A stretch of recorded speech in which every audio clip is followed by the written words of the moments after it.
Welcome back, everyone, to Austin Ollie, a sports podcast brought to you by now Belly Up Sports. Yes, sir. We about are Austin. officially partnering with Belly Up Sports, a media company that is kind of like us, a little gritty, a little on the up and up.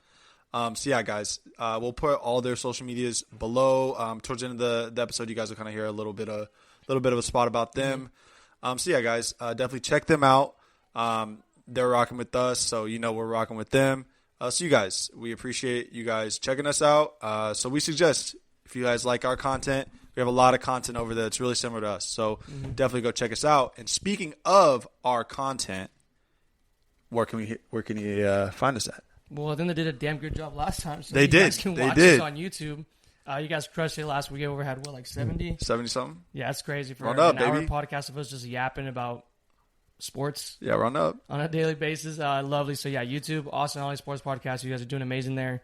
We have our Instagram, Austin_and_Ollie, that we got to get videos going. Yeah, we got to get it rolling. It's tough. It's good. We're getting there. Austin's finally going to settle in the house. Yeah, we're going to be back, baby. We're going to be back. Exactly. Then TikTok, Austin Ollie, and then Twitter, or X, whatever you want to call it, Austin_and_Ollie. That's probably what we're most active on between the two of us. Yeah. And I think we're just kind of Twitter people at our core.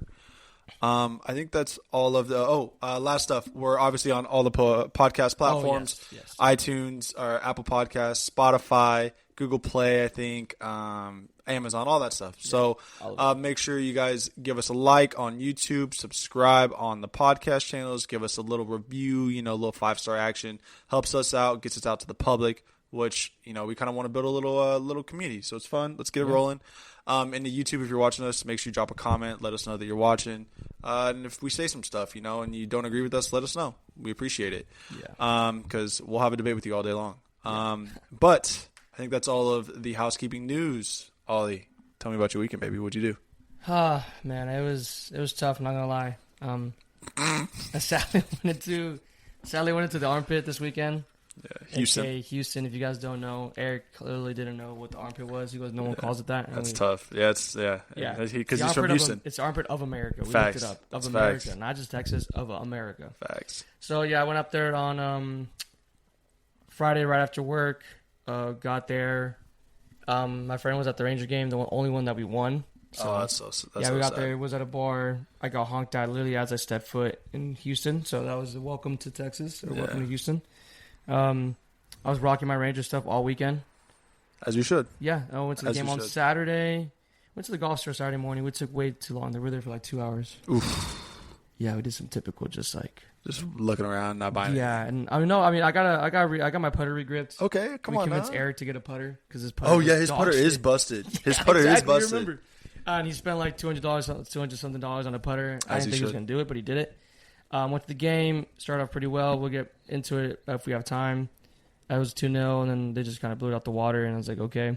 Sunday we golfed. We did a little 3v1 scramble against Eric. And we were dogging him, not going to lie. It's 3-on-1. You should. No, but still, we were it was like birdie, birdie, birdie par. So you guys were cooking? We were cooking. We were throwing darts. Did you guys end up playing that live course? No. Oh, yeah. That was an expensive-ass course. That makes sense. Yeah, we were just kind of just talking our ass on that one. Yeah. It was still a decent course. I liked it. It wasn't bad. And then that's not my first time doing that on Sunday, waking up, going to golf, play for 4 hours, and then drive straight back to That's DFW. a tough drive, dude. Yeah, it was tough. That's tough. But gladly Raul was there. So drive didn't feel as bad. I did get tired at the end, but felt a lot quicker on the way back. And we were watching the Masters while driving. Yeah. So I hope you didn't watch the Mavs game while driving because that was. Oh no, I kind of that forgot was about horrible. the game. I got the Bleacher Report notification. I think OKC was favored by 19.5. It wasn't enough. And it wasn't enough. They tripled it almost, I think. Yeah, it's pretty fucking close. But yeah, we're gonna get to some NBA talk, like we said. But before that, Austin, tell us about your weekend. Yeah, man. Busy weekend. Friday didn't do much. Kind of chilled. Went to truck yard. I saw that. Yeah, nice. Felt good to get out. Yeah. Big day though on Saturday. Big day. Emily and I, my wife, Oliver's cousin, drove on down to Stephenville and picked up a new member of our family. Got a new baby dog, new puppy. I wanted to bring him tonight. Hey, I wanted to bring the notorious MIG on the pod. Emily's like, he's kind of tired. He's probably going to be distracting. Just leave him at home. That. I was like, yeah, that's understandable. So, yeah, I got a new Australian Shepherd. He's all over our Instagram and stuff like that. So, check us out. So did that, and that took a while, right? Because you got to drive all the way to Steveville and back and all that stuff. So how far was that drive? Like an hour and a half. Okay, that's what I thought. Yeah. And then you have a little like puppy that is leaving his family for the first time, and he's like whining and all that stuff. And we stopped in Heiko, which is like a little small town out there. Got like some lunch and all that stuff. So it was cool. Made a day out of it. Cool. And then Sunday, just housework, man. Getting the house ready. We're officially, I think we should be moving in this week finally, which is big time. Last step was getting tile, so we bought tile, and then I think I moved 107 boxes of tile from my truck to our garage. So my back is definitely hurting today. It was a laborious day, I guess I could say. Definitely tired. Can you use that in a sentence for us? I worked laboriously. I don't know. What kind of fucking word is that? I don't know, baby. That's the SAT vocabulary. What did you get on your SAT? I took the ACT, but I got a 34. Out of 30, what, 6? 6, yeah. Golly, bro. What the fuck? Hey, I'm big brain up here, baby. Big brain. I never even took the SAT. SAT, I got... Or the ACT, my bad. Yeah, I never took I the was ACT. better at the ACT. SAT, I don't remember what I got. I did all right, though. I took it once. I got like a... That was back when it was on the 2400 scale. So, I don't know. Maybe 1900. Anyway. Yeah, I'm not even going to do that. Don't ask for my mark. Ask for my score. Yeah, so that was it. I mean, we were just working all day. I was just dog tired, and then just been getting up in the middle of the night with the dog. So how's that sleeping with? It's not bad. We wake up. We do it in shifts, so I'll wake up we wake up every 2 hours. So I'll wake up at like 12:30, and I get up to go to the gym at 5 usually. Mm-hmm. So I'll wake up then and 12:30 and 5, and you get a decent amount of rest. So it's not too bad. That's not bad. It's just making sure we're trying to crate train him and all that stuff. So making sure he doesn't whine and all that stuff. So when's like the first like big like Project X party? Is it really? I don't know. I don't know. We'll see. Memorial Day, maybe. Memorial Day, maybe. We'll see. Day off that. I'm pretty sure I have that. Hey, I want to do a little carne asada. Kind of get a little. Hey, we got a carniceria down the street. Modelos, come on, baby. Sponsored by Eric. Some Modelos. Yeah, baby. So we'll see. I'm pumped. I'm ready to get into the house. It feels nice. Hey, watch out. Hey, Emily, maybe 8. I was gonna knock. I'm just gonna be there. I'm like, hey, come on. You give me a key. I give you a key. I got extra. Yeah. But yeah, guys, that's the weekend. That's the weekend. You ready to talk a little Mavs basketball? Yeah, dude, it's playoffs. It's playoffs, baby. It's playoffs. So Mavs ended up finishing 50-32. They went 2-2 last week, but we won the 2 games that we needed to at the beginning of the week, and that kind of basically solidified the 5 seed for us. Mm-hmm. Allowed Kyrie and Luka to rest on, what was that, Thursday and Sunday? Friday and Sunday. Yeah. Games that we didn't need to win because the Clippers ended up coming back from down 20. They kind of solidified themselves against the Cavs. Down 20 against the Cavs. They kind of solidified themselves as the 4 seed, so we kind of knew what we were doing. So we just had to solidify that, clinch the division, which we did. 5th time in history. Big time.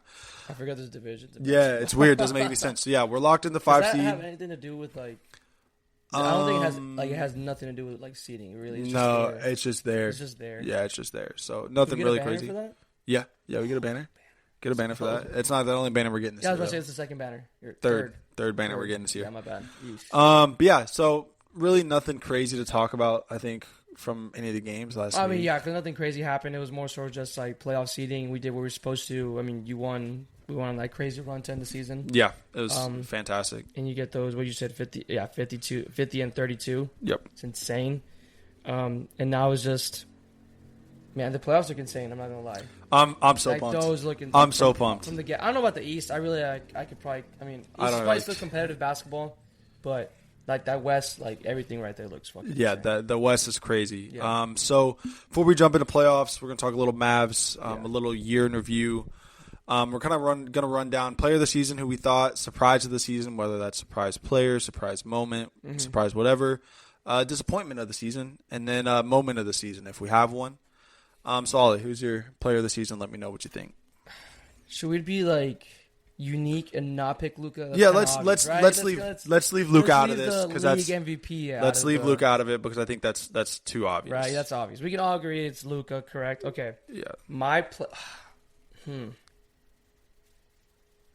I think if I had to pick my player of the season, I'm kind of between two. Okay. Same position. And they're dogs. And hopefully one that comes back healthy. I was in between the Rook, D-Live, or Gafford. But I think I'm going to go Gafford. Okay. Be honest. I like that. I think that's my play this season. I like that. And I think I think it's so valid because I think that ultimately, and this is a little foreshadowing from my moment of the season. Oh, but yeah. I think the trades were just such a vital portion of such a vital piece of the season, kind of how the Mavs really, like, once they started clicking, it was important. So I think it's 100%, and I think Daniel Gafford kind of changed the way that we played. Yeah.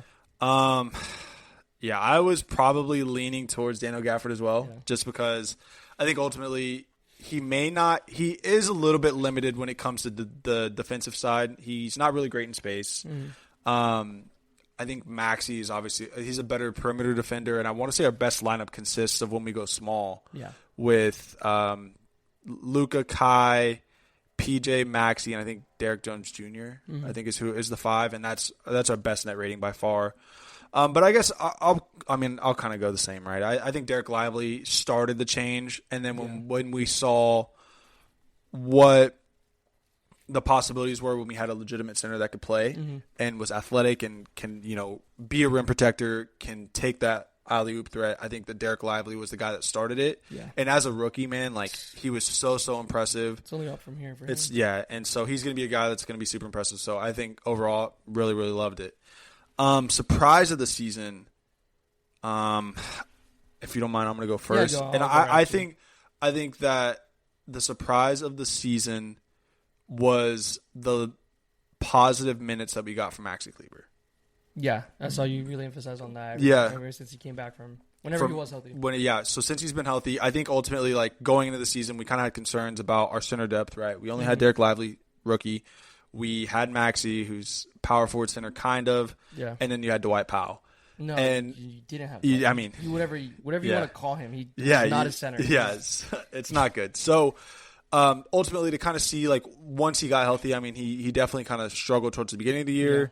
Yeah. And really since January, he's played a pretty pivotal role when it comes to the defensive side of the ball. I think that, what he does doesn't really show up on a stat sheet. He may average 5 or 6 points a game. He's not going to have a ton of blocks. He's not going to have a ton of steals, but he's just in the right position. Yeah. He's making the right play. And, man, he can just, like, out for a big man, he's out in space. Those are players. Efficient. He's the type of player you have to watch. There's players that you can stat watch and get away with that, and just, like, based off stats, you can go, he's bad or good. But, no, definitely, like you said, you have to watch him play. And, kind of a little preview of everything, just like how you can easily just say how we've been disrespected out of the whole media for everything. True. What's with new? Luka, Mavericks, everything. They still hated on us on the trade with Kyrie. They're still not going to say that worked. They're not going to say that combo works, that duo works. And then I think playoffs is going to be the time to be able to show these people up. And, like, we're playing with a chip on our shoulder, if I'm being honest. Like, you have to. You have to. Like, there's really no even though, the books do have us winning against the Clippers, there's a lot of, I think, underdogs for the first time this year in a couple of years that underdogs are favored. That's crazy. I didn't know that. I didn't know that. This year. I saw something that ESPN posted, but I think in most books, I think we're favorites to win that series. But even then, like, you're still being disrespected in general. Like, the MVP ladder is a fucking joke. It's a joke. It's ridiculous. Do you know when the MVP gets announced? Is that before playoffs start? Because I think Coach of the Year was today, no? I think voting is after the end of the regular season, and so because technically it's a regular season award, not a. So I don't know if it's. I don't think it's announced though and it's announced mid playoffs for sure. Oh, is it really? Okay. Because I remember when Joel Embiid won his he was like he received his on the court before a game. Oh shit! Okay, no, I was trying to figure that out. I couldn't find it, or I just didn't look too much time on it. But no, again, like this whole Mavericks team, and then just. Everything in Texas, other than Dallas Cowboys, they're always going to get underestimated. Yeah. You can say the same thing with the Rangers. Last year they didn't get any of the media. They still thought that they were going to be bad this year. We got all this and that. Not somewhat wrong about that. Yeah. But no, definitely playoffs is going to be the time where everyone's going to be watching you, and you get to see these names of like Dante Exum, Max Kleber, Derrick Jones Jr. I know a lot of people were already talking about. I guess I can pivot to here. I think my surprise this season is going to be Dante Exum. Yeah, I think that's such a good shout. Yeah. Yeah, it's just like he was here. He was a lottery pick guy. Yeah. And then didn't succeed that much here. Then he went overseas, and you bring him over here, and here is fucking. If you ever hear his interviews, whenever he does get interviewed, he sounds pretty cool. What is he, French, right? Australian. Oh, Australian accent. He's Australian for real. He's Aus. Yeah, he's Aussie. He's on the Olympic team. Just with Josh Green. Oh yeah. Wow, okay, he's Aussie. So, his accent and everything, and just like the way he was able to play, and you can tell that when he was hurt he got that contusion too. What kind of with Kyrie, the team struggled a lot. I mean, defensively and just how much confidence the team has on him to make that 3-ball. Especially we've seen big shots that he's hit. Yeah, big shots. I mean, he had that game 3 or that game tying 3 against the Rockets. I mean, yeah. And even that in that point, like he had missed like 2 or 3 threes back to back, and they were still able to trust him. Like, no, like keep hitting it. You got to, like. And I think what was that the second Warriors game at home? He was like 0 for 4 and 3, and they kept giving it to him, and finally, like when it mattered most, he buried a 3 that basically put the game away. Yeah. So that's when you need confidence in his team, and like I mean, you're not lacking any type of confidence with this team, if I'm being honest. And for the majority, everyone's healthy. Josh Green's just getting back on the flow of minutes. We're going to talk about that playoff rotation. Hopefully, it's going to be easier after the first game, but still, it's kind of hard to predict right now. I mean, you can kind of tell who it's going to be, but like now with Josh Green coming in, like whose minutes are you taking? It's going to go down to like I think it's 7 guys. 7, maybe 8. Maybe 8, depending on them. I bet 8's probably more realistic. It just depends on matchups, I think. Ultimately. Yeah, exactly, definitely. So, and I mean, you haven't beat the Clippers, and this is the year. I hope you're right. I really hope you're right. I mean, it clearly didn't care about trying to get the seeding right. I mean, it was going to happen anyways. Yeah, it's fine. But yeah, that's my surprise of the season. Sweet. Disappointment of the season. Do you got one off the top of your head, or are we talking players? It can be anything. It can be players. It can be moment. It can be coach. It can be GM. I'll give you a moment, and then a player. Okay. Player, you could probably guess. TSJ. Okay. Yeah, probably the same thing as you. Yeah. Hopefully he gets hot. I mean, hopefully he takes his break off and like stops building houses. Whatever he's throwing out there. But yeah, he had a pretty disappointing season this year. I mean, and I think like since I mean obviously right, mine's the same. Tim Hardaway Jr. Yeah. I think my biggest gripe of him being the disappointment of the season was he started off so hot, and we kept saying like he's not going to stay hot like he's not going to stay hot like this. He's not going to hot. We both were. We were both on the. We need to trade him. We need to trade him. Like trade him now while his market is high as it is. But I think ultimately, I mean, he's kind of a Jason Kidd guy almost. I think J Kidd rocks with them. Yeah. He sees like, hey, he may be streaky, but then one day he's going to put 35 up, and it's just going to be disgusting. So I think ultimately, from a disappointment side, like it sucks because you wish that he would have been able to kind of keep that stuff going. But still, like, in this last game of the season, you see that Tim is the guy that, like, he's the vet that they're running up. And they're letting run with A.J. Williams and Alex Fudge and all these guys. And it's just, like, it just shows, I mean, how far he's fallen since the start of the season, which sucks. Yeah. No, I definitely agree with that. Also, I mean, if we're going to go for – I can think of a disappointing, like, moment in the season. Okay. Was when Dwight Powell was just being fucking Dwight Powell. Oh, yes, bro.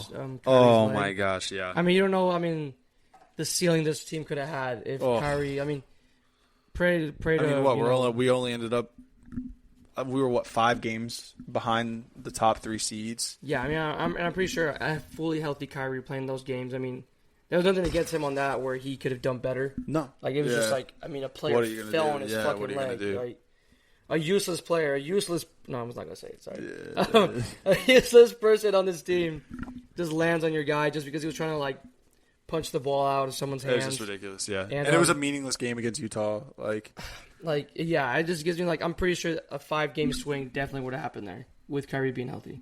Yeah, I think so, too. I mean, another shout for disappointment of the season, if we want to go far back, was Grant Williams. Oy. I think that we had like super high hopes for him at the beginning of the season. Again, another guy that started off super, super hot, was hitting the 3-ball, was playing great defense. And then obviously, I mean, come to the trade deadline, he's shipped out of town and kind of looks back. It's like, man, it just really didn't work for both parties. And I think that for as much hope as we had at the beginning of the season for him, it kind of sucks the way that it turned out.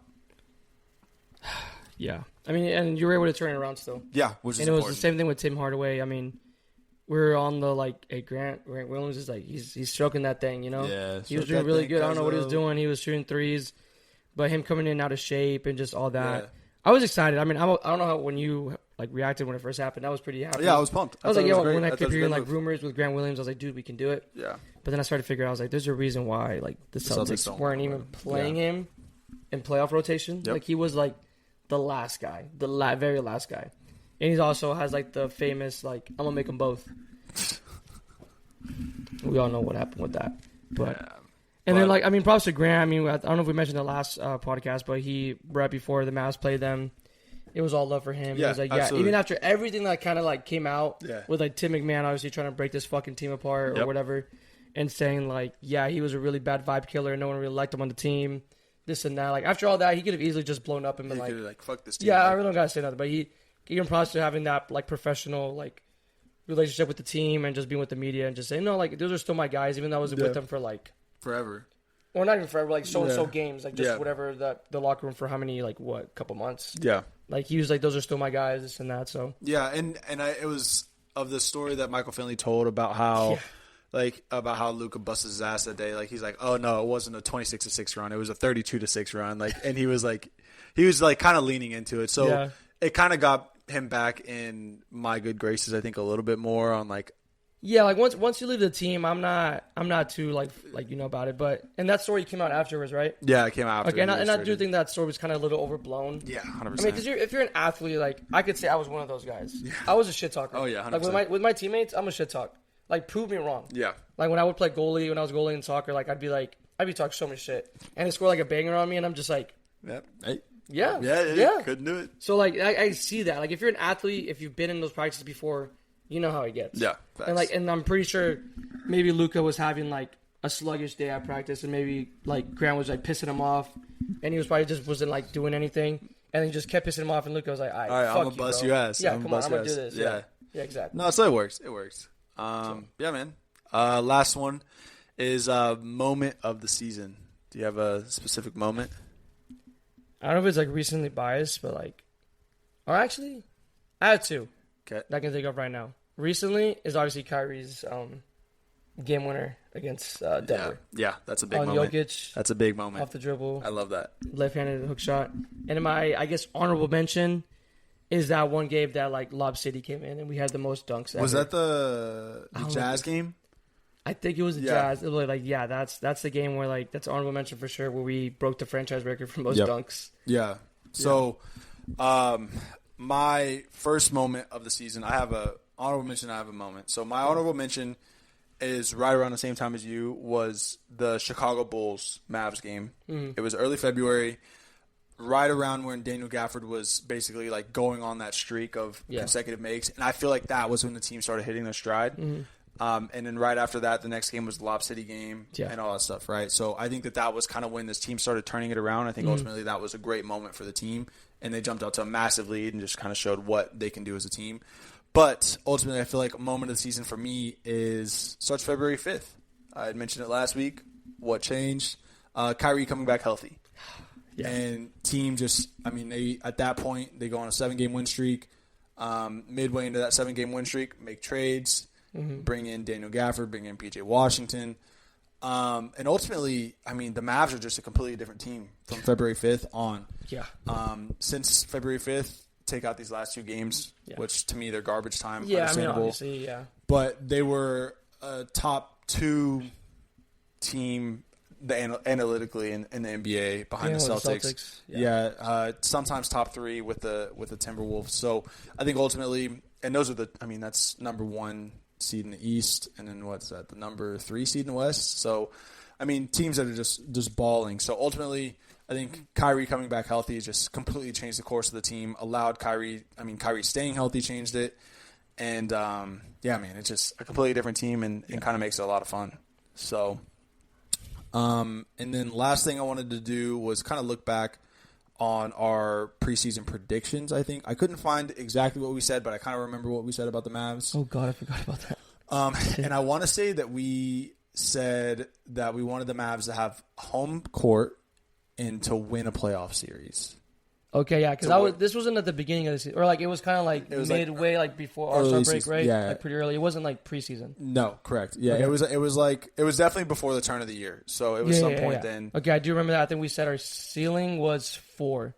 Yeah, right? Ceiling was the 4 seed. Yeah, to get a home playoff spot, and I think we both said like that's kind of we said like 5-6 range a little bit. Yeah, 5. We did say 5 or 6, so I think that's where we kept we it. settled like, in. Yeah, and I think I said our lowest was going to be like 8, 7, like playing. Yeah, and then. I know for sure we said we would love to see us win a playoff series. Oh, yeah. Which, I mean, I think looking back on it, it's not like anything crazy. I think they were realistic predictions, and I think it still is realistic predictions. And that was without the trades. That was without the trades. Yeah. And I think ultimately now I have higher hopes. I don't know. I think... Oh, than then? For sure. Because I think ultimately you see, right, how good the Mavs have looked, and it's just like anything but... I think with the way the playoffs shaped out, I think anything but the Western Conference Finals, to me, is a failure. And it's hard to say that. It is hard to say that. And it could be just a hometown bias. Yeah, but you got to have those high expectations, I think, for this team. Yeah, you have to. This is by far the best team that Luka's had around him. Yeah. Kyrie is the best supporting partner that he's ever had. Luka. Golly, dude. He's healthy. Kyrie's healthy. They're having, I think, 11 days of rest before their first game. Oh, yeah, that's massive. It's massive, especially for this team. And then, not to mention, the rest of the starters, aside from Tim Hardaway and Josh Green, they got an extra 2 days of rest because they didn't play on Sunday. Mm-hmm. So it's just ultimately like this team is getting healthy and they're hot. And obviously, right, you have to worry about rest versus rust and all that stuff. But ultimately, I think that at the end of the day, I think Western Conference Finals are bust for this team. With the ceiling, and to me, obviously, right, you can get knocked out against the Clippers. It's a tough series. But, and that's a ceiling of, on their day, this team can beat anybody. And I don't know if they can beat anybody in a 7-game series. Can they match up with Denver over 7 games? Can they match up with the Celtics over 7 games? Yeah. It's going to be tough. Yeah. But 9 times out of 10, you're going to have the best player on the court when it comes with Luka Doncic. Oh, yeah. No, you're going to have the best player on the court. And that's what matters whenever you're in the playoffs. Yeah. And I think it's a huge spotlight for Luka. Especially the Mavericks, just to prove it's always been, Luka can't win. But, I mean, from what I remember, it's Luka has, the highest, points per game in playoffs. Yeah. Right? Yeah, I want to say he has a higher... Either that or is he the highest or behind LeBron, behind Michael? He's up there. I think it's him and Michael are 1-2. Yeah, and I think he averages, almost 40 points against the Clippers, I think. Yeah, it's ridiculous. And then playoffs against the Clippers. It's ridiculous. 38, maybe. And I was with, oh my God, I wish I had to pull it up. Did you see that tweet with, our starting lineup? We had... our stat box, our box score? I want to say in Game 7 of the 2021. Yes, that. The Game 7, it was Luka. Porzingis. Trey Burke. No, it wasn't even Porzingis because Porzingis was hurt. We had Boban. I thought KP was there. I don't know. I think Boban played almost 30-something minutes. Boban started. Yeah, he started played 30-something minutes. And then KP was hurt, so that's why we had Boban. So it was Boban, Luka. Are you just naming players that were playing? Yeah. Trey Burke. Jalen Brunson. Yeah, and that was pre-Jalen Brunson. Yeah, that was still amateur Brunson. Reggie wasn't on that team. Tim Hardaway was on that team. But he was hurt. No, he was there. Like I said, I really wish I had this lineup because that lineup was absolutely garbage. It was bad. Luka had 40-something points, and I think the next score was 7 or 9. I'll tell you. Pause. Austin's got us. Don't worry about it. All right. Game 7. So this is Game 7. We lost 111 to 126. I wanted to cry. The starters for that game: Luka Doncic, Kristaps Porzingis, Tim Hardaway Jr., mm-hmm. Dorian Finney-Smith, Boban Marjanovic. Oh God. Jalen Brunson only played 10 minutes. Maxi Kleber. Yeah. Trey Burke, Josh Richardson, Dwight Powell. On the bench, we had Tyler Bay, Willie Cauley-Stein, Josh Green, Nicolo Melli, Nate Hinton. Wow. See, I thought KP was on there. It was bad. I mean, it wasn't a good. It was the 2020 season. I think that KP was hurt. Yeah. But yeah, man, the team has gone a long way. Yeah, again, that and this is the best team that they have. So. Yeah, so I think the last time that we had Mavs-Clippers, I think Game 7 of the 2021 Finals, our first round of the playoffs was, I think we had Luka, Kristaps. I know for sure we started Boban. which Boban I had was like getting mad minutes. Like, 30, I remember I was 30, excited. 35 Like, I was plus. happy seeing Boban. Yeah, play. and the bad thing was, like, I think that was the year that you and I went to a playoff game. It was, and we got smacked. Luka was going through the neck injury thing. Yeah, that's right. Yeah. Yeah, and so like Boban Actually, was. tickets right over there. Yeah, right behind. Yeah, right there. Yeah. And that was the only time that Boban was like, he was actually like contributing, and we were wanting him to play, and it's because we couldn't do anything with Zubac. Well, Zubac has always been kind of like a Mavs killer. Yeah. I mean, he's a decent center. Like he's a not bad. average center in the league. I don't think he's as good as he was then. Oh no, but he definitely gave us a lot of problems. Yeah, 100%. And So not to say there's a lot of players on that Clippers team that can give you problems. yeah, and I think I haven't paid too much attention to Norman Powell. Yeah, He's a really good player off the bench. Like, Yeah, really, so- really good. What we want Timmy to be is what he's doing. yeah, that's facts. And I think what we had Jalen Brunson. That was second the year bench. Jalen Brunson. I think he played 10 minutes. Trey Burke. Trey Burke was a dog. He was a dog in the bubble. Oh, he was a remember dog that. in the bubble. I have no idea if he's still in the league. No clue. He was crazy I was in the a big bubble. Trey Burke fan. He I was a Trey crazy in Burke the bubble. fan. I forgot about that. Yeah. He had a crazy Linsanity run, but who didn't? But the yeah. bubble. So I think this team is just so much different than we were then, and Yeah. I think also the Clippers are different. The Clippers, yeah. they do have James Harden, they do have Russell Westbrook, but they're older. Playoff P. Pandemic P. Pandemic P. Playoff P stinks. Kawhi has some knee injury stuff. So yeah, but Kawhi always somehow just has to fucking turn up. I think that same series, or I forgot what series it was, like he'll hoop against us, and then like afterwards he goes, I just wanted to beat the Mavs. Yeah, I don't know what the Mavs have against them. Maybe because he played for the Spurs, and I don't know. There's beef between Spurs and like Mavericks. Not even really though. It's crazy. I know. It's weird. But yeah, I guess. Do you want to go ahead and start previewing that series, or do you want to just talk playoffs in general and then come back to it? That's up to whatever you want to do. I guess since we're already talking about it, let's keep going. All right, so obviously we're kind of more of a Dallas sports centric podcast, so we're going to start with Mavericks-Clippers. To me, that's the one that we really care about. Programming note: after each game, we will be doing instant reactions. Oh yeah. It probably won't be in person just because they're going to be late. Yeah, probably. Yeah, that's literally when you mentioned it to me. I was like, the LA time's gonna fuck. Like, it's going to suck. It's going to be late. So they may get uploaded super late, or they may get uploaded the next day. But we're at least going to hop on. Be there, 20, 30 minutes, just quick thoughts about the game. Yeah. So make sure you guys tune in. So Clippers Mavs 4 versus 5. You got 2 games in LA, 2 games in Dallas, so on and so forth. Blah blah blah blah. First game is on Sunday. Time is to be determined. Okay. I'm assuming that's because of the playing games, which we'll talk about here in a little bit. Tell me what you're thinking, how you feeling. Some notes about the Clippers. Just mention it. Kawhi Leonard is apparently his knee is swelling pretty badly, so people with knowledge inside the Clippers organization have concerns on whether or not he's going to play game 1. Which I would say that even if he doesn't play game 1, I bet he at least plays a couple games, and that's, kind of more than you think about. Yeah, they probably won't. I don't think they'll be willing to risk him. No. Especially in that case, because this could just go worse going into next season. Yeah, 100%. So I definitely think maybe he sits the 2 home games, and maybe they just write off the. You have James Harden and. Yeah, you still have Paul. You still have Paul George. You still have James Harden, you still have Russ. Yeah, you still have Russ that can probably get into someone's skin or just have a game. He's a hardworking guy. Whatever you want about him, yes, he's fallen off completely, like a lot. Yeah. But he's gonna work on defense. He's gonna get you boards. He's gonna get you assists, and he's gonna try to piss you off. That's facts. It's just a better Patrick Beverley at this point. Yeah. Somewhat. Yeah, he can't really shoot, but yeah.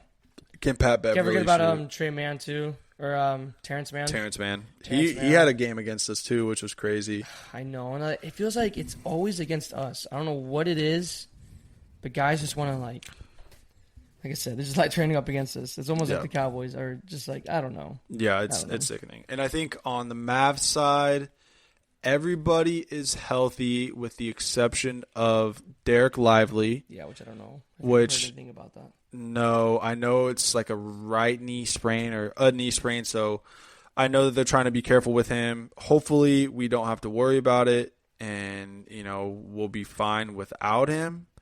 But still, not really ideal to be missing him. We've kind of been missing him for the last couple weeks now. Yeah. But good news is you still got Daniel Gafford, which DG can match up with. He can match up with Zubac. Yeah. You got Maxey that's playing good minutes. Yeah. And that's, I mean, like I said, that small ball lineup, I said that earlier in the day, the small ball lineup's kind of been going crazy, which is really good. So, I mean, hopefully that we're okay. I like how PJ kind of matches up with Paul George, I think, on the defensive side of the ball. Mm-hmm. I think that he's kind of going to be that predominant Paul George or Kawhi stopper. And then I'm assuming if we go with Derek Jones Jr., he'll be the other guy that's playing D on one of those other guys, and then hope that Kyrie and Luka can give James Harden or Russ problems. Yeah. So that's kind of how I'm feeling on our side of the ball, I think. What is your thoughts on the Mavs heading into the series? I don't do this often, man. I am pretty confident in this team. It's going to show. I mean, playoff basketball is different. It's different. It's different. You can see people shine, or people just lights are too bright for them, which I hope is not the case with like our younger guys like PJ, Gafford. Have they ever been in playoffs? No. Right. Mm-mm. So it's a whole different beast. Yeah. Derek Lively too. If he's coming back healthy, I mean he's gonna need some time to like get in. I'm pretty sure he's gonna be on a minute restriction, which is fine with Gafford, and like how you kept saying too with Maxi-Kleber. So he's definitely going to get a lot more minutes. And these guys have playoff experience. Most of the Mavs team have had that playoff experience. We haven't blown really much of this team up from when we went to playoffs a couple years ago, and just like the team that did that. If anything's gone just way better. You got guys like Kyrie that have been here. I mean, yeah, Kyrie's a big game player. Plenty of times, and which is massive. And like something to talk about later, or you can just discuss within yourselves. Like, I mean, people kind of like debate if Luka's clutch or not. Oh, no, I don't know where that debate's coming from, because Luka's, I mean, time and time again in the playoffs hit big shots. I mean, started his second year in the bubble. Yeah, like Luka hit a game-winning shot against the Clippers. Clippers. It was on Paul George, right? Yeah. Like what a game-winning shot! The father stretched my hand shot in the bubble. I mean, yeah, and it's I know. I mean, I just hear it. I mean, I don't know. I mean, statistically, I mean, you know that Kyrie does get more points in the fourth quarter. Luka does in first, and like that, and that's a good problem to have. If they both go off, why not? And the crazy thing is Luka's still a top 5 fourth quarter scorer in the NBA. Man, oh man. And so is Kyrie. They're both top 5 and scorers. I don't know where I'm getting this impression, but it does kind of like, I do get scared a little bit. Like when I see Luka with the hands, like Luka with the ball in his hands with like seconds to go. I don't know personally, because Luka needs time to develop a shot. Yeah. No, that's facts. He's not going to, I mean, he can do a circus shot. We've seen it happen multiple times, but the chances are like likeliness of him hitting it, not as high. Like if we have like less than like 3 or 4 seconds, I want Kyrie taking it. I'll agree with you. Yeah. Because I mean, I think he's done it. I mean, he did it on the biggest stage and the biggest moment, like Game 7 of the NBA Finals, to do so. So I mean, you're right. I want Kyrie to hit that shot, and also Kyrie's a better like jump shot. Like and because like I mean, you know, Luka's has to take time to like do a step back and just like this and that. So kind of already expected, but like Kyrie can just.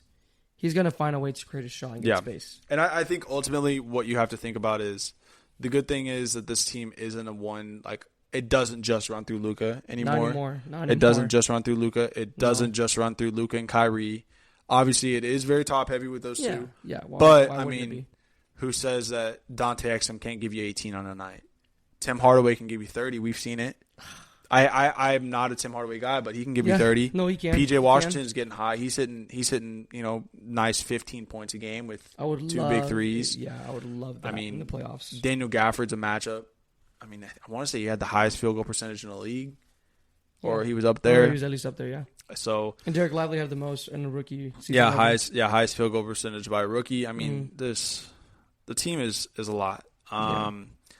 Looking forward towards playoff rotation. That's what I'm worried about. So you asked me last week what was going to stop this team, and I said Jason Kidd. Yeah. So I hope that he gets his head out of his ass and just runs what he's. I think they're running a 9-man rotation. I think they're going to go Luka, the main starting 5 that we've been seeing. So Luka, Kai, Gafford, Derek Jones Jr., PJ, Gafford as the starting 5. First sub. First off the bench is going to be probably Maxey. Or I mean, it depends on what Lively's health, but I think it is. Yeah, it's going to be Maxey because he gives you a little bit of small ball depth. Mm-hmm. Dante Exum is going to get minutes. Yeah. And then from there, that's 7. That's 7. And then, is Derek Lively healthy? You don't really know. Mm-hmm. And then from there, you got Tim. Oh, God. Yeah. You got Tim Hardaway. You got Josh Green. You got, who else? Who am I missing? I think that's it, right? That's got to be it, right? From our rotation guys? Yeah, that's 11. That's What's it. that, 9 guys you said? 9 or 10. Yeah, that's got to be right. I think I counted, there's 11. There's 11 rotation guys that we have if everybody's healthy.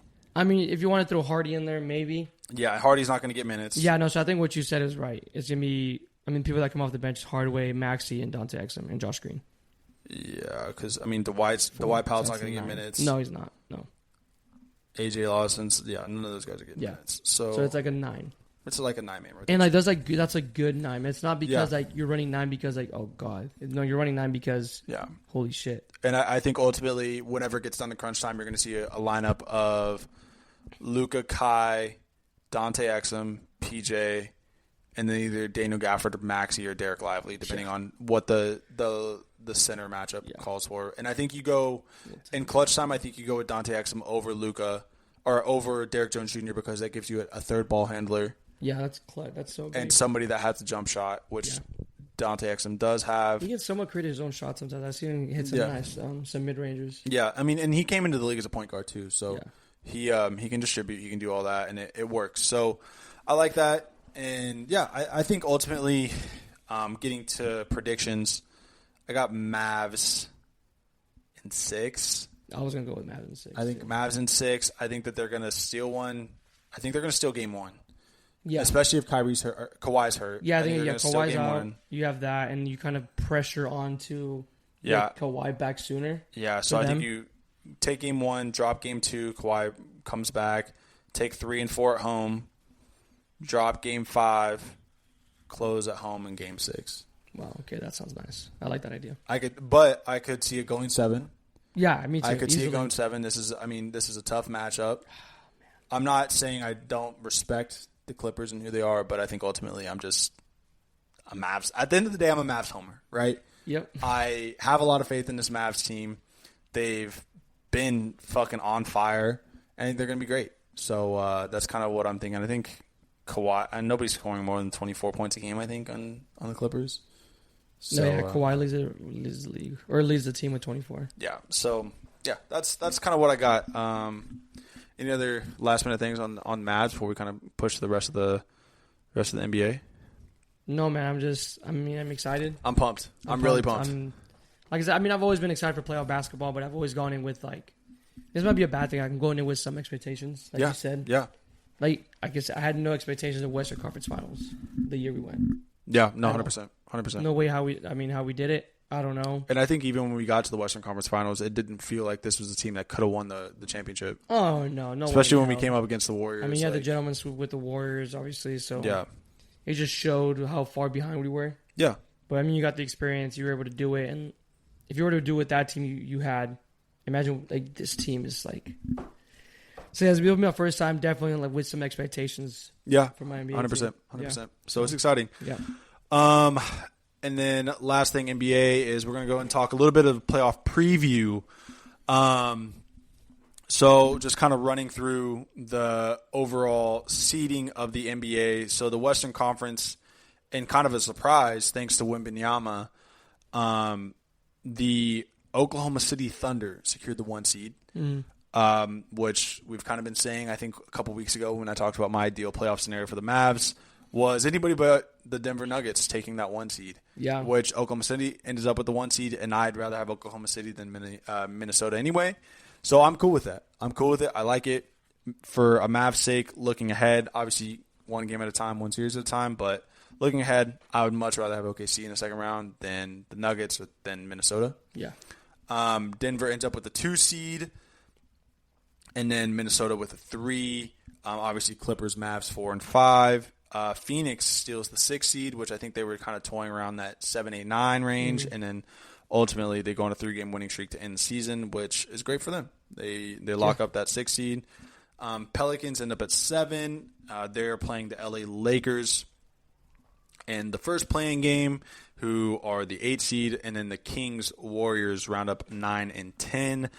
Kings, really bad drop off. I want to say they were the 5 seed at one point, maybe 2 or 3 weeks ago. And in their last 10 games, they finished 4-6. Not ideal. When you have teams like the Mavs that were 7-3, and that includes 2 losses rushing teams. Golden State was 8-2. Lakers were 7-3. Pelicans were 5-5. Like, just stuff like that, and it just kind of shows that Kings team is playing pretty poorly right now. On the Eastern Conference side, the Celtics were kind of far and away that best team in the East, ended up with the 1 seed. On a last-minute deal yesterday, the Knicks ended up with the 2 seed, which was kind of a surprise. It felt like Milwaukee Bucks. They were kind of a lock for the 2 seed, but ended up with the 3 seed. You got Cleveland and Orlando at the 4-5. A rematch for Giannis's ball in the 3-6 matchup with the Indiana Pacers taking the 6 seed. 7-8 seed, you got Philadelphia and Miami, and then for the 9-10, you got Chicago and Atlanta. Fun fact, the Mavs, if they were in the Eastern Conference, would be the 2 seed, which is pretty crazy to think about. The Western Conference is stacked, and the Eastern Conference is not. So looking ahead to the playing games on Tuesday, tomorrow, or today, tomorrow for us, today as you're listening to this, if you guys are listening to us as a day 1, which we hope you are. Yep. Western Conference plays first, so you got the 7 seed Pelicans versus the 8 seed Lakers in New Orleans, and you got the 9 seed Kings versus the 10 seed Golden State Warriors. Take a little prediction for me. What you got? Who you got? 7, 8, 9, 10. Pelicans win. Okay, so Pels would end up taking on Detroit. Not Detroit. Denver. Yep, thank you. And then after that, Kings, Golden State. Golden State wins. Yeah, I like that. Kings are, like you said, unless they somehow turn it up, but they're going to be... Oh, no, they're going to be at Sacramento, correct? Yeah, they'll be in Sacramento. They'll be in Sacramento, but I mean, I like the beam. It's kind of cool and all, whatever. It sucks because I love the way the Kings played. They played the Mavs so hard. I think that was 2 weeks ago. I mean, Sabonis is a dog. Sabonis is a dog. I always like the way he plays. I love the way he plays. I mean, De'Aaron Fox is a good player. Keegan Murray is a great 3-point shooter. They got talent. It's just Christian Barnes. Yeah, I mean, ultimately the West is just murderers row. But I just think, like you said, I think the Warriors are just coming in all harder, and I mean, this is their tournament. Yeah, the playoffs. This is their thing. This is what they do. So I think they do that. They upset them. So that gives you a Lakers Golden State matchup on Thursday. And you're telling me that's not what they want? You're telling me that's not what they want? Yeah, that's tough. Come on now. And I would take I don't want to take the Lakers, but I think the Lakers. Okay. So you got... Yeah, so Lakers would take the 8 seed. So that means that the Pelicans would take the 7 seed, end up against Denver. Lakers take the 8 seed, end up against Oklahoma City. Yeah. I have the Lakers beating the Pelicans. Okay. I think that the Lakers end up as the 2 seed and take on Denver. Yeah, and then I just feel like that Lakers don't want Denver. So that's why I'm like, I wouldn't be surprised if they lost. Yeah, and then you want to avoid Denver. I mean, we wanted to avoid Denver. Yeah, I know. But yeah, continue. And then Golden State and Kings. I got Golden State winning that too. And I think Golden State beats the Pelicans. I think Golden State is, and to me, that's scary.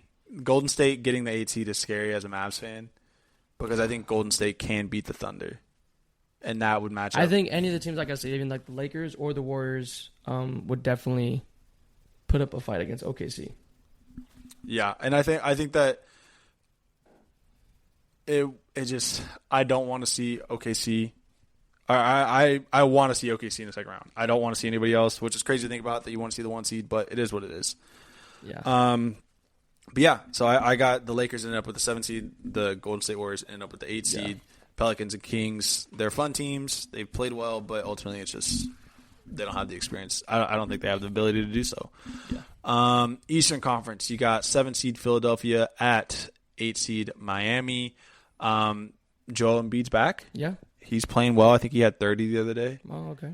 So who do you got there? And then 9 seed, you got Chicago, 10 seed Hawks. 76ers win. Yeah. And then, and then the Bulls win. Right? I don't know. That looks like a bum off. I don't. It really doesn't matter. I don't know. I feel like that line will be literally -1 or +1. Yeah, like, it doesn't really matter. They're both bad. Be a coin flip. I'm gonna just go with. I'm gonna go with the Hawks. I'll go with the Hawks. Yeah, I'll go with the Hawks, and the Hawks play the Heat, and then the Heat win. The Heat are winning. Yeah, I think it ends up that way. I think Philadelphia ends up as a 7, Miami ends up as an 8. Yeah. Joel Embiid is gonna. I wouldn't be surprised if the Sixers end up beating the Knicks in the first round. That'd be so Knicks. Knicks. It would be Knicks, Sixers with. Yeah. I mean, that'd be such Joel a Knicks Embiid. thing Yeah, Joel Embiid ending up as a 7 seed, and he's starting to get healthy again. He's playing well. That's scary. I mean, I could see the Sixers because the Sixers were a top 3 seed before he got hurt, so he's starting to get healthy again. They're kind of figuring it out. Miami's obviously Miami. They don't even start playing until the end of the year anyway, so. Yeah, they're weird with that one. Yeah, so that's that. Yeah, man, I think that's first round that we're gonna start previewing. We'll make our picks for the first round of the playoffs after everything's settled next week. Yeah. You got any final topics NBA wise? No, but I mean, this is what people do, playoff basketball. I know I'm pumped, dude. I know a lot of people don't watch regular season basketball. Like I said, a couple of TikToks is that me coming out of the retirement, not watching any regular season basketball, but playoff basketball. Playoff basketball's it. Playoff basketball is it's up there. It's up there, and I think this year, like as a basketball fan, I've done a lot more just casual basketball watching and not watching just the Mavericks. Mm-hmm. And I'm so pumped, dude. I mean, there's so many great players around the NBA. Yeah. There's a lot of really, really intriguing matchups. The Western Conference is unbelievable. Yeah, I think more so it helps that it's like the younger generation or the new generation coming in. Yeah. I mean, we saw with like the East and West All-Stars. Yeah. Of how like this is the new NBA. This is where legends are being made as we speak. And so I'm pumped, man. Yeah. It's gonna be fun. It's gonna be great words. For sure. Great stories. So next is Ollie and Outfield, but before we get to Ollie and Outfield, take a moment to hear from our sponsors. Hey everyone, it's Ryan from No Credentials Required to talk to you about one of our newest partners at Belly Up Sports, SeatGeek. Yeah, live sports is great on television, but the feeling of being at the arena is a priceless experience. That's why our friends at SeatGeek are there to help you find the best tickets at the best prices. Not only can you get tickets to sporting events, we can also get tickets to concerts, comedy shows, musicals, and more. Search for your desired event now at SeatGeek.com, enter promo code BellyUpSports at checkout, and you save $20 off your first purchase. SeatGeek. Life's an event. We have the tickets.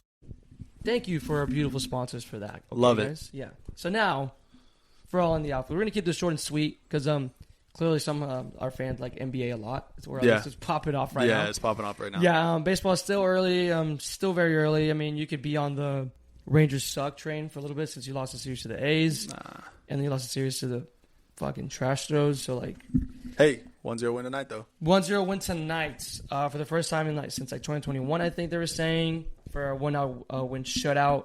Lorenzen makes his Rangers debut. Yes, sir. Scoreless, obviously. And then you got Jose Leclerc in a new position coming in, 7th inning or 6th. He got 6th inning? Yeah, 6-7. He went 2. And then to Robertson. Right? Yeah, Robertson. Robertson's been a very big dog for us. And then Kirby Yates, I kind of figured he was going to be one of the closer guys. I mean, he's got, I think 60-plus career saves. So he's been in there before. He's just a little older guy. But, yeah. 37. Yeah, 37. You shut out the Tigers. Offense, you mentioned it right before we started the pod. Offense is kind of slowing down. Or hasn't looked great. Hasn't looked great. Corey Seager goes with another day off today. They're just being smart with him, keeping him healthy. Yep. They don't want any more injuries than there already are. Yeah, I feel like as a team, there's so many guys that are down, especially in the bullpen. I mean, there's been a lot of bullpen issues. Even if our bullpen wasn't already so thin. Yeah, and I saw a stat today that our pitching struggles in the 7th inning. Oh god, because our starting rotation is at like a top 5 ERA. Yeah, so as a whole, I want to say our ERA as a team is it's 10th in the MLB. As a whole. Wow. Our 7th inning ERA is like a 10.28 in the 7th inning. Okay.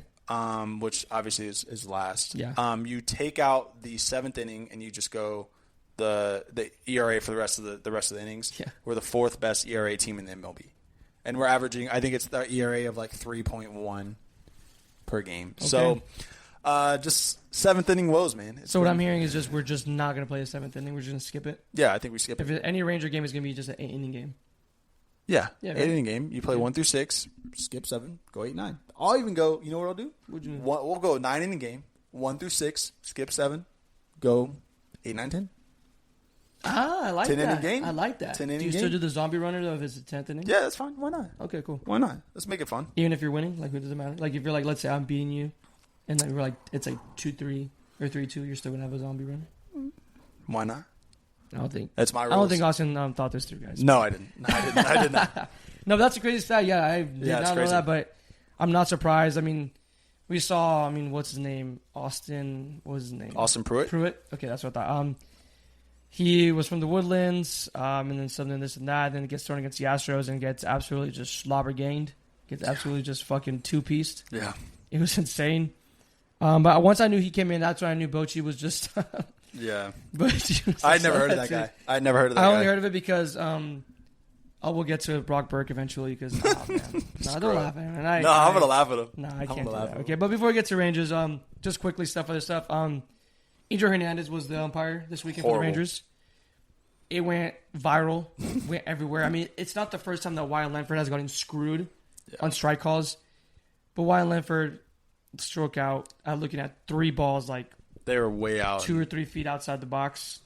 So I want to say if I would have known that he was umping, like I would have made it. I would have made it to that Friday game. Yeah. I would want to see that live. And what's crazy is I want to say that since they've been doing like umpire scorecards, his like that 3-pitch sequence to Wyatt Langford is the worst misses by any umpire in history.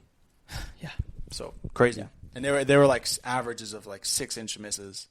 it was Which is- bad. I think that whole left side, where they were saying towards the Astros bench, he was giving it to everyone. Yeah. that whole night, Yeah. everyone. But if it was on the opposite end, on the right side towards the Rangers bench, nah. It doesn't make any sense to me. Like there's so many times that he's had like horrible calls. How is he so an ump? How many ump names do you know? Him. That's the one. Yeah, That's the only guy. exactly. You know how bad that is? Yeah, it's not good. Okay, that just kind of shows if I know an ump by name and reputation, and it's not good. Yeah, it's not good. And then just quick, I mean, they have the where you can like challenge pitches in the minor leagues, which is kind of cool. That's right. Paul Skeens did it a couple times, and like, I guess you're technically, I mean, anyone can do it, but usually you want the catcher or the coach to challenge it. But Paul Skeens was very confident in himself. So after a pitch, he would just tap on the head and be like, "Oh, that you okay?" He's confident. Doesn't even ask. Just goes, "No, that's a strike." So I think will slowly soon get implemented in the majors. I think it adds a little bit more of excitement. It's almost like VAR in soccer. It's kind of funny. Whatever you think. It's kind of funny. It's funny to me because I saw a tweet that it was like, it's crazy how the MLB has technology that tells you if something's a ball or strike in real time because we're watching it on broadcast. Yeah. But you still rely on umpires to call it right.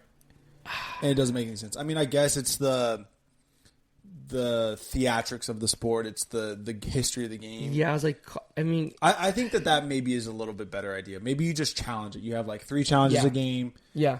Or a certain number of challenges that you can have per game, and like, hey, like clearly, I think something's it's an unpopular opinion, but I'm definitely against like automatic balls and strikes. Personally, I guess call me just like a modern or just like traditional guy to the game. I just think that, I mean, it's like getting, you can easily get rid of refs in soccer. Yeah, You can get rid of them. You don't need them, right? That's basically what you'd be doing. Like, you could do that in soccer easily, just look at the cameras. If there's a foul, there could be like a ref up in the booth. yeah. Look at all the camera angles. Hey, go back and foul. Offside, easily now. Goals, easily. But you still have refs, still fuck up. VAR still fucks up. But yeah, I think I'm not a big fan of having the automatic balls and strikes, even though that would make the game so much like just fair. But I think That's the beauty of baseball. the beauty of baseball and how you're gonna. I mean, but with like Angel Hernandez, I mean, you just got to get rid of him, right? You just got to get rid of him. Was he the one that messed up that or perfect game? Yeah, Galarraga's perfect game. I don't know, but I don't think so. I don't think so. I hope it's not him. I really don't think so. Yeah, but I'm on the board. I'm on the train with just keeping it the same. Just, I think challenging is amazing because it adds another excitement to the game. You already added the pitch clock. You're doing like you can do the booth reviews. You can challenge, and it doesn't take longer. Yeah. For soccer, it was complaining that it's gonna make the game longer, which it really doesn't. It adds like a minute and a half, maybe max. And then now it's literally like if you see it in the minors, it's a quick tap in the head. They show it on the Jumbotron for everyone to see. I like that. I think it's kind of cool because it's also like if I'm pitching and you call it a ball and I'm like, nah, it's a strike. It's kind of like a, just like a, look at these nuts, huh? Like, what's up? Like, don't, it's like, play, like call a better game. Yeah. Or to like if you challenge a ball, a strike, and it's a ball and like it stays ball, he just kind of like, don't question my strike zone. Right? It's like, I think this is kind of cool. It adds a little bit more to the game, but I'm definitely against automatic balls and strikes. I think it just adds to the game and just the way you do it, and you just got to keep them personally. Yeah, I like that. That's me. So that was Adrian Hernandez. A little quick other side story. Jackson Profar. Yeah, I remember him. You remember him? Jackson Little Profar. Ranger. Yeah, I remember him. Yeah, he's Mr. Irrelevant. According to Will Smith, catcher for the Dodgers. So not Brock Purdy. They are in California, but Mr. Irrelevant is now Jackson Profar. Supposedly, so the Dodgers pitcher was throwing a perfect, or I don't know if it was a perfect game or a no-no, and he tried bunting to break it up. He didn't like that, the pitcher. I'm trying to remember what the pitcher's name was, but he did not like that. That's tough. And then he gets a ball thrown almost at his head, like just kind of high. And Profar doesn't like it. He was talking shit to Will Smith. Bench is clear. I mean, Padres, Dodgers is always going to be something. Yeah, it's always something. spicy. I love it. I have Dodger fans or Dodger friends that are fans, and then they'll let me know how their games are going. So it's awesome. I think they lost that series. I think the Dodgers or the Padres won. Yep. But yeah, I think afterwards they asked him, and then Will Smith goes, "Yeah, I mean, it's kind of irrelevant." And I was like, "Oh, damn." Kind of makes it like I don't know what you think about the Dodgers, but it kind of makes the Dodgers a little bit more hateable. Yeah, they're a hateable team already. They're already. Yeah, I mean, because they got everyone, and if you're listening, you can have whatever the fuck you want with the Dodgers. That they didn't buy their team, whatever. I don't care. Cool, but that comment after Will Smith getting I think he's the highest paid catcher now, and then he's a good catcher. He really gave me that vibe of hateable. But then him saying that, and then the next game, Jackson Profar has a really good game, gets a double or like a 2-run double RBI. And then he's batting I think 318 for the season. Yeah, it's impressive. So and even asked Manny Machado because former Dodger, and then Manny Machado homered that series and just stared down the bench. Okay. So yeah, it's personal with him. And they asked him, and he goes, "That's crazy for them to say he's irrelevant. That's one of our guys." So that was. I mean, it just adds more rivalry. But I just thought it was funny that Profar, little former Ranger, is he's Mr. Irrelevant now. I love it. So yeah, and then one more story around the league. Mason Miller, if you haven't heard of him. I have. He's a fucking dog on the mound. He's a closer for the A's. Future Texas Ranger. I hope you're right.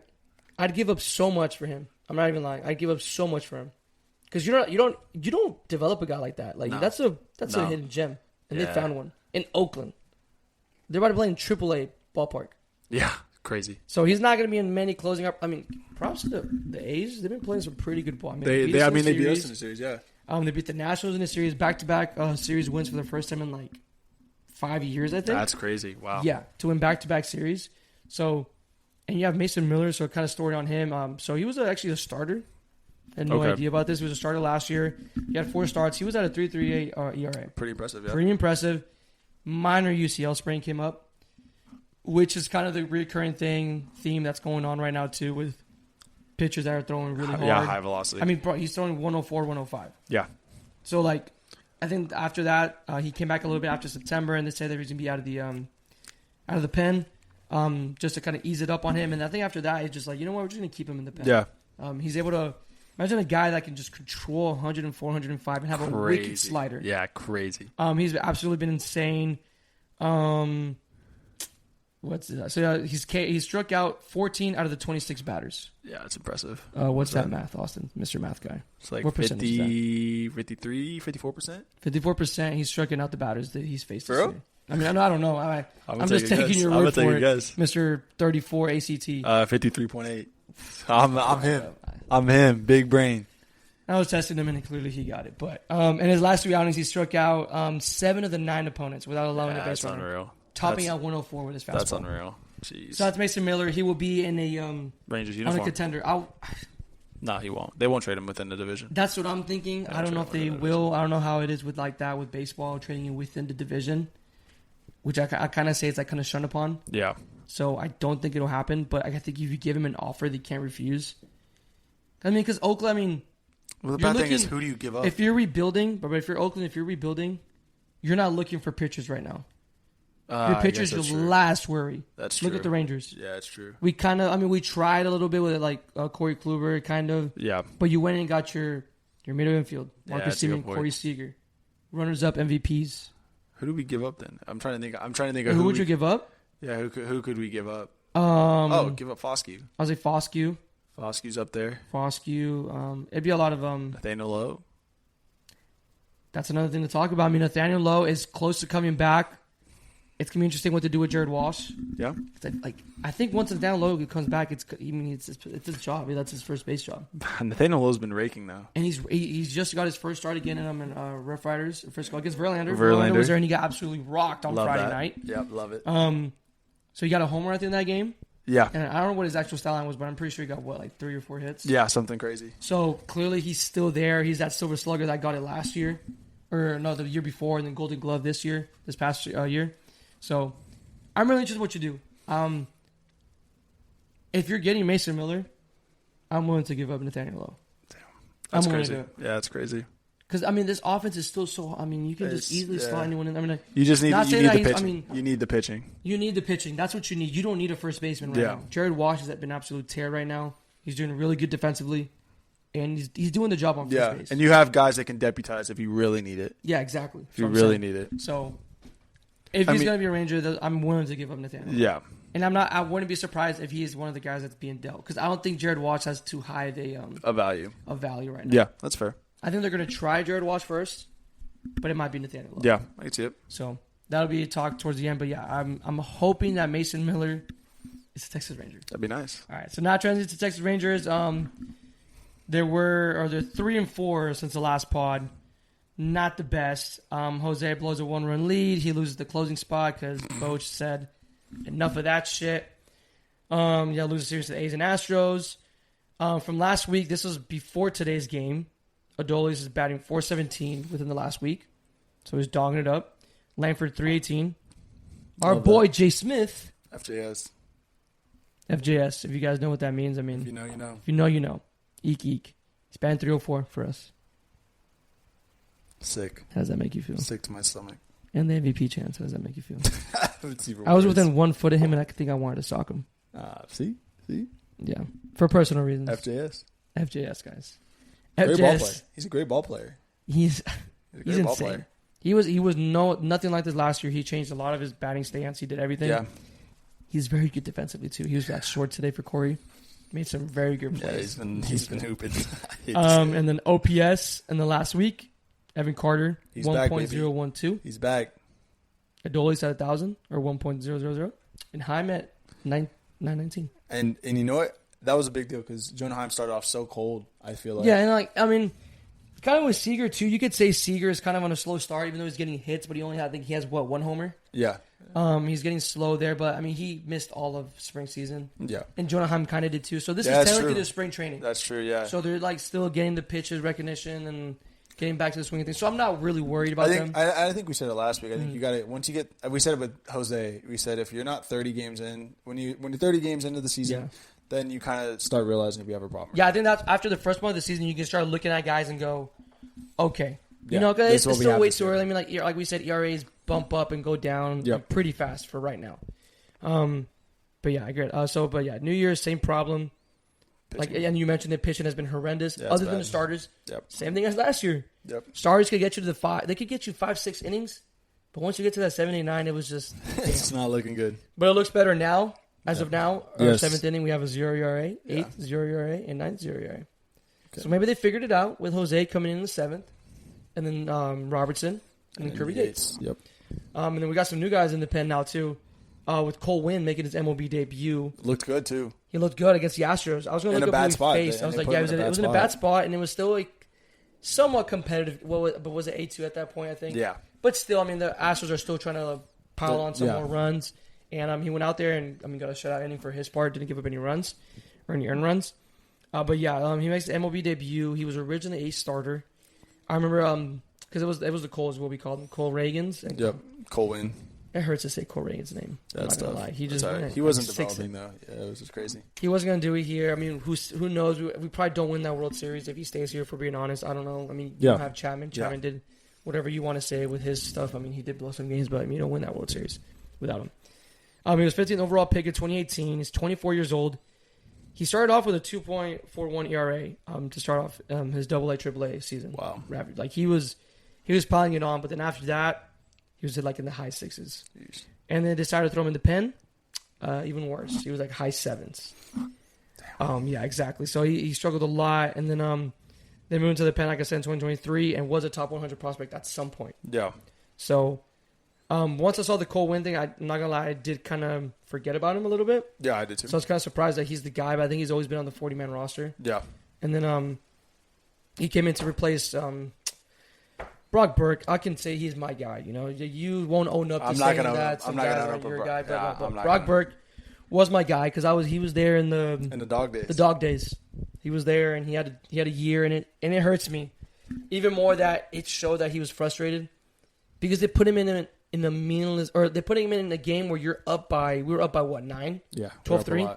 And they made it a what, four-run game? Yeah, 4-run game. I wanted to shit myself. I was like, dude, no way this bullpen fucks it up. And they almost fucked it up.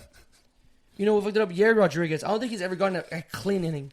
I'm glad he's gone. I'm surprised he didn't get DFA'd. Holy crap. I'm surprised he didn't get DFA'd. He is terrible. He's bad. Yerry Rodriguez, you're god-awful. Okay.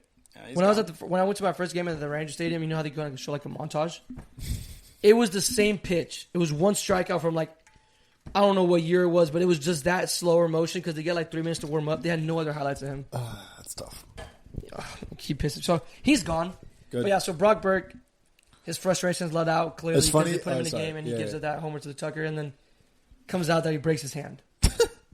Hey, at least he was smart enough. It was his non-throwing hand. Okay. I didn't know that. I didn't know that. Yeah, so he was smart about it, but I read that and it kind of did break me a little bit. I was like, damn, like you can tell that. What are you laughing at, bro? This is like he was a dog. He's our third lefty pitcher in the bullpen. It's and last year, I mean, Bochy had no trust in him, and I was just like, why? He kind of showed it. This year, he goes, all right, come on, let's see it. Fucked it up, and he's like, okay, we're gonna put you in a game that you're up 9 runs, and I think he gave up what 4? Yeah, it wasn't good. And then I see that broken arm thing, and I go, oh my, like it just like it hurt me personally, just in a deep level, because I'm like. I have feelings for the guy, okay? If it was Sporzy, I mean, yeah, he closed it out for us, but he's always been low-key kind of a bum, but I don't know.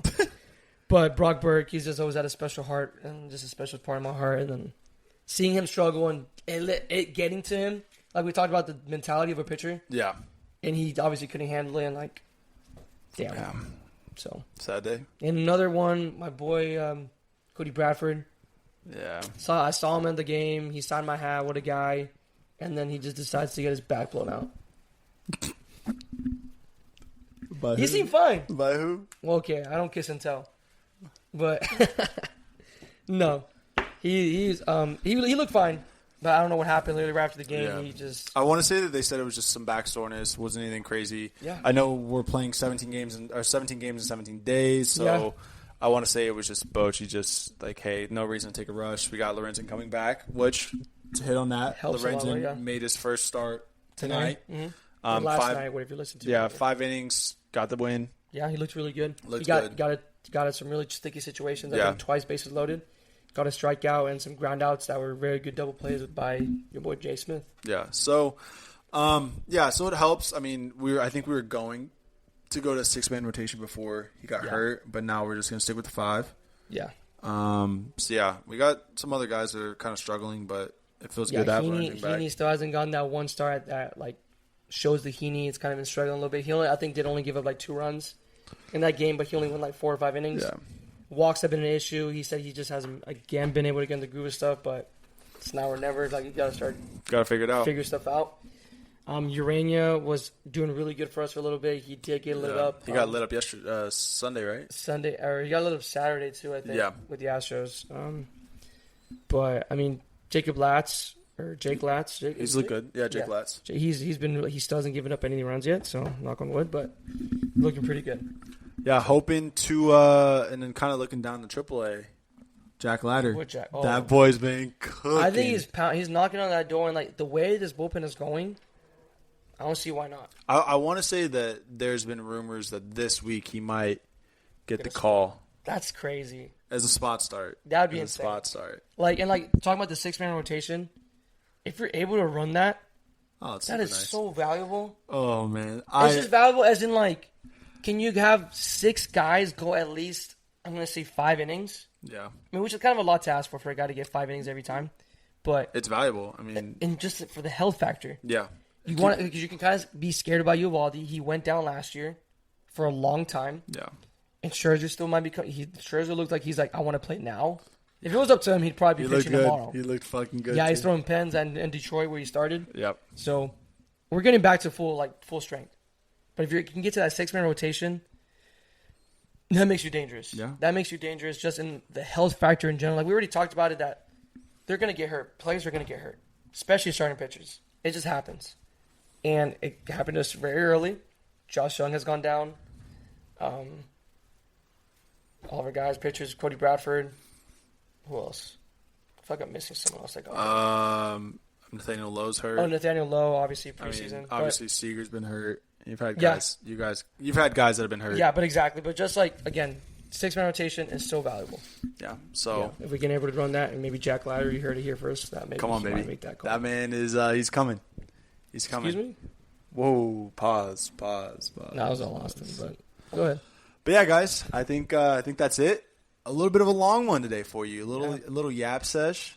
But that's fine. It's playoffs. Yeah. I mean, I feel like the next episodes are gonna be really good. Yeah. Almost like when Rangers play. Yeah. I mean, we did post games for post game reactions for Rangers. So, World Series. Yeah. But yeah, I think these Maverick game ones are gonna be good. They're gonna be good. They're gonna be short, quick hitters. So guys, we're excited. But thank you guys so much for tuning in to another episode of Austin Ollie Sports Podcast, brought to you guys by Belly Up Sports. Yep. Make sure you guys again go subscribe, give us 5 stars. We're on all of it. Apple, Spotify, YouTube, Google Play, Instagram. Follow us on @Austin_and_Ollie, Twitter /X @Austin_and_Ollie, TikTok @Austin and Ollie. My personals are all @ATXNAV. Oliver's also @Ollie Placencia. Those are going to be in the show notes, as well as our partner Belly Up Sports.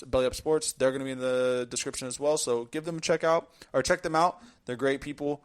We're super excited to be with them. Yep. Until next time, guys. That's it.